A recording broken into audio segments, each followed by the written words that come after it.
भगवान कृष्ण कह रहे हैं कि ये चतुर्वर्ण को मैंने बनाया है। और बहुत सारे यादव जी लोग सोशल मीडिया पे कह रहे हैं कि ब्राह्मणों ने बनाया है। लो, आप भगवत गीता उठा लीजिए, कोई भी गीता उठा लीजिए, भगवत गीता का आप 4थे अध्याय का 13वां श्लोक खोलिए। अब या तो यादव जी लोग मानना बंद कर दे भगवान कृष्ण को,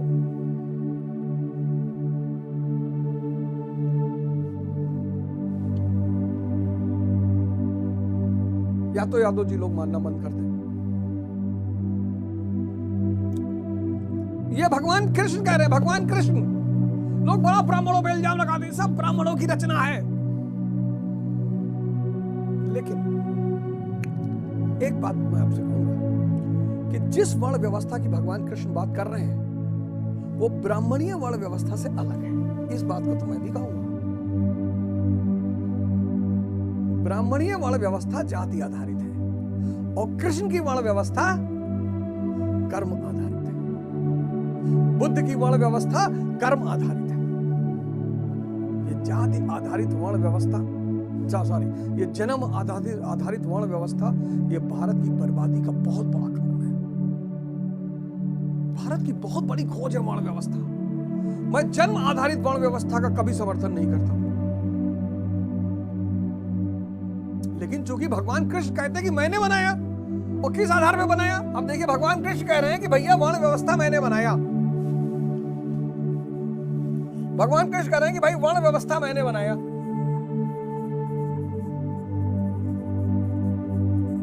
ये भगवान कृष्ण कह रहे हैं गीता में 13वां श्लोक 4था अध्याय में। किस आधार पे? कर्म के आधार पे। और कर्म मतलब आराधना। पिछले श्लोक में 12वें श्लोक में मैं आपको बता चुका हूं। अर्जुन चातुर्वर्ण्यम मैं सृष्टम। अर्जुन, ये जो 4 वर्ण हैं ये मैंने बनाए हैं। चारों वर्ण की रचना मैंने की है। तो क्या मनुष्यों को 4 भागों में बांट दिया? श्री कृष्ण कहते नहीं, गुण कर्म विभागशः। गुणों के माध्यम से कर्म को 4 भागों में बांटा गया है। ये डायग्राम बनाने जा रहा हूं, 4-5 लाख करोड़ का है। कभी मौका मिले तो दे दीजिएगा। भगवान करे आप 10 लाख करोड़ कमा ले कि हमको उतना दे दे। तो सबसे ऊपर ब्राह्मण, दूसरा क्षत्रिय, तीसरा वैश्य,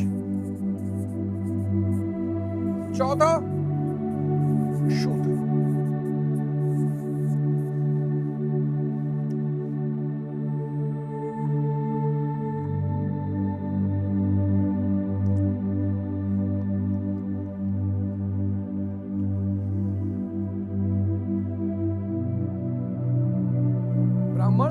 क्षत्रिय, वैश्य, शूद्र, 4 वर्ण। किस पे आधारित है? कर्म पे आधारित है। इस डिवीजन का पैमाना क्या है? गुण। कौन से गुण?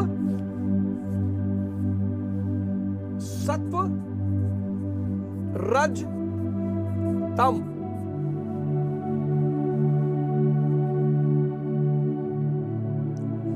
अब जिसके अंदर तमस बहुत ज्यादा है वो क्या होगा? वो क्या होगा? आलसी होगा। आलस्य। किसका शिकार होगा? निद्रा का, प्रमाद,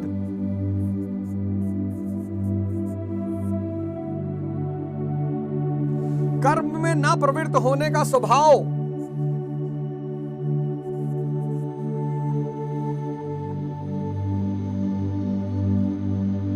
जानते हुए भी अकर्तव्य से निवृत्ति ना हो पाने की विवशता रहेगी। ये शूद्र है। आलस्य, 40 घंटा सो रहे हैं, दिन तो वैसे 24 घंटे का होता है, वो सोने में भी 15 घंटा और मार लेते हैं, सपने में भी सो रहे हैं। शूद्र,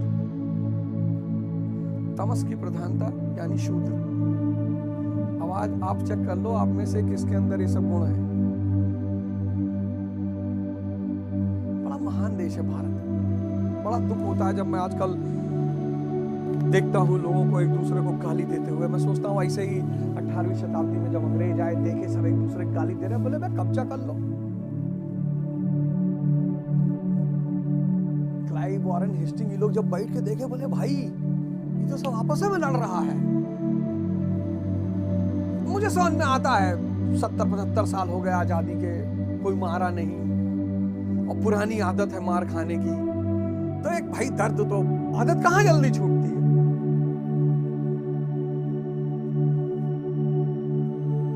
आदत कहां जल्दी छूटती है, आदत छूटती नहीं, सब एक्टिवेटेड है। लाठी बल्ला मार डालो है तरीके, किसको?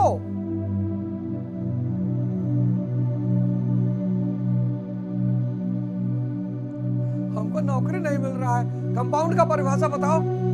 है कंपाउंड वो जो बिल्डिंग के चारों तरफ होता है, वो कंपाउंड होता है। अच्छा,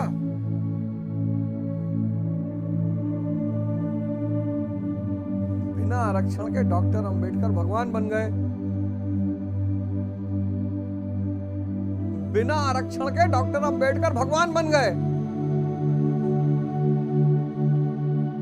भगवान, कितना महान व्यक्तित्व रहा होगा वो आदमी।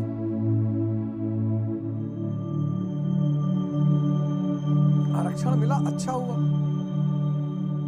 बढ़िया हुआ, पिछड़े वर्ग को मुख्य धारा में लाने का माध्यम बना।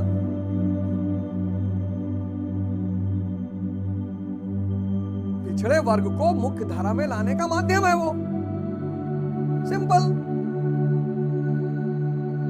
भाई राजस्थान में एक समुदाय है मीना, मेरे बड़े सारे मित्र हैं, उस समुदाय ने आरक्षण का बहुत अच्छा फायदा उठाया। आप उठा के देख लो, इंडिया में IAS IPS सब मीना भरे हुए, सब मीना भरे। पढ़ो IAS बनो, पढ़ो IAS बनो। जब तुमको कंपाउंड का डेफिनेशन ही नहीं पता है,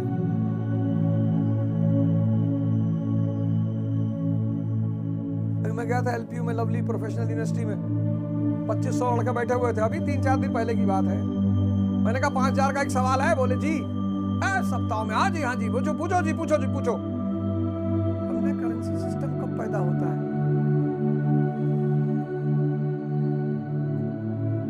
2500 में कोई जवाब नहीं दे पाया। 4-5 दिन पहले था, लवली प्रोफेशनल यूनिवर्सिटी में।